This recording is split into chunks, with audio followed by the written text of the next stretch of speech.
So for these companies committing to provide or pay for all power generation electricity needed for their AI projects, where possible, they will add capacity to the grid. They're going to be adding a lot of capacity, and I think it's going to be really, and I've seen some power plants. I'm actually more interested in the power plant than I am in information. I said, where do you make the money for this? They said, information. I said, okay, that's good. That's got to be a lot of information, though, right? And it's turning out to be true. David, it better be true, because you got a big bet. This country has a big bet on it. But it's incredible what they're doing and what they're coming up with. Second, they'll cover the costs of upgrading existing power delivery infrastructure and their energy demand as it requires further investment. So they'll be upgrading existing power delivery infrastructure.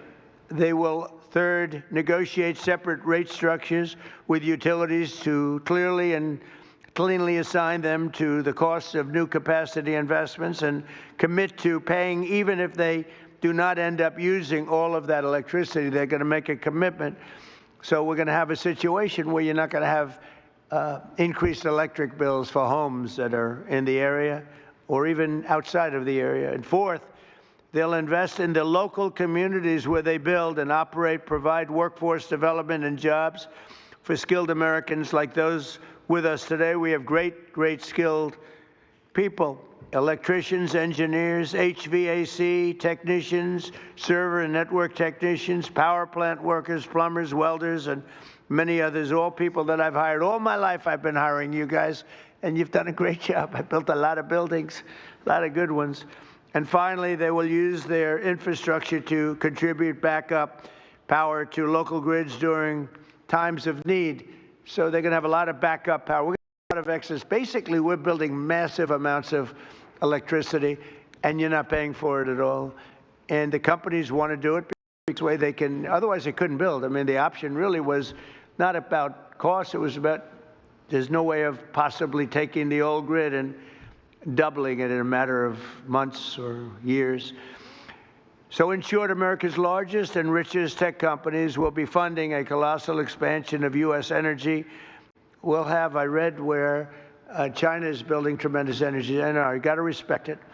But we're building similar amounts. We're building what we need, and we're building it through the private sector. We're building it through great companies. And I've seen some of the plants that these geniuses, they are real geniuses, are showing, and I say, wow, that's really great. You're really doing things in terms of technology with electricity that, frankly, the standard, wonderful power companies probably aren't going to be getting there. Maybe as you build them, they'll be start. But some of the plants that I've seen, Dina, are absolutely unbelievable.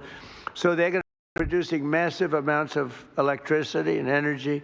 The grid, so the American consumers aren't going to have to even think about it. And your electric costs are going to be going down. Now, unfortunately, it'll take a little time to get there. So they'll say, well, you know, I don't know who's going to follow me, but whoever is going to follow me is going to have some big advantage. You know, it happened with Biden where we got a lot of approvals for things, but they take statutorily a year or 2 years. And I got one on medicine that was good, not as good as favored nations, which we just got. That's 80 and 90% drops, okay? Nobody's going to believe it. But I got one on various medicines, and it was good, but it doesn't kick in for 2 years. I said, I hope I win this election because I'm going to get so much credit. And the election was rigged and stolen. And he stood up there one day getting credit. He didn't even know what the hell he was talking about. He got the credit. He was talking about how he did this, and he had no idea what he was talking about, but we were the ones that got it. And I hate that. So this is going to happen again because somebody's going to be getting a lot of credit into the future. But this is really the pretty current future. This is going to go very quickly. This is going to happen almost immediately. The United States is leading the world in AI by a lot. We're leading China. We're leading everybody by a lot. Without this, you wouldn't even, I don't think you could build, Brad, you couldn't build a plant. Right? Without this, I don't think you could, you know, you'd have to rely on the grid, and you wouldn't be able to do that. So the United States is leading by a lot. We're leading everybody. And it's not only, you know, other countries are very much into it. They all want it. but we're going to be dominant in this field, which is very important. In crypto, we want to be dominant. We want to be dominant in everything we do. And this agreement will ensure that America can maintain the most advanced AI infrastructure on the planet without American families being forced to pick up the tab. And that's why the early ones, they hook up to the electric utilities and they can't produce the kind of numbers electric-wise that they want, and they end up raising the rates. It's not going to happen anymore, and now it's going to go the opposite way. They'll make a lot of money, and electric rates, we actually think they're not going to stay. I think they're going to actually, Chris, they're going to actually come down. So your electric bills will actually come down. It'll take a little while, but not long. So this new strategy, never tried before in any country, will pave the way for continued American dominance in energy and technology working together. So you're going to have great energy sources because you're going to build them yourself, and if they're not good, you'll make them a little bit bigger and better, right? But again, a lot of people, it took me 6 months to convince people that I was serious about this. And we have a very big key to what we're doing is Lee Zeldin. He's in charge of the environmental department and energy. And the job he's done is incredible, getting you fast approvals. So some of the plants are starting and they're coming in. I say, Lee, 2 weeks for natural gas. Don't worry about wind. Forget it. It's worthless. You don't get approvals for wind. We don't do wind in this because it's a loser.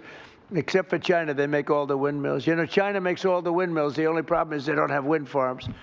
You ever think somebody's going to have to look at that? How many wind farms have you seen lately in China? They make the windmills. They sell them to the suckers over in Europe. Europe is buying them by the thousands. And I told them for 3 years, this is not going to work out well. And now they're saying I was right. But we are, I say, natural gas, clean, beautiful coal. You know, we don't ever say in the Trump administration you're not allowed to use the word coal unless you precede it by saying clean, beautiful.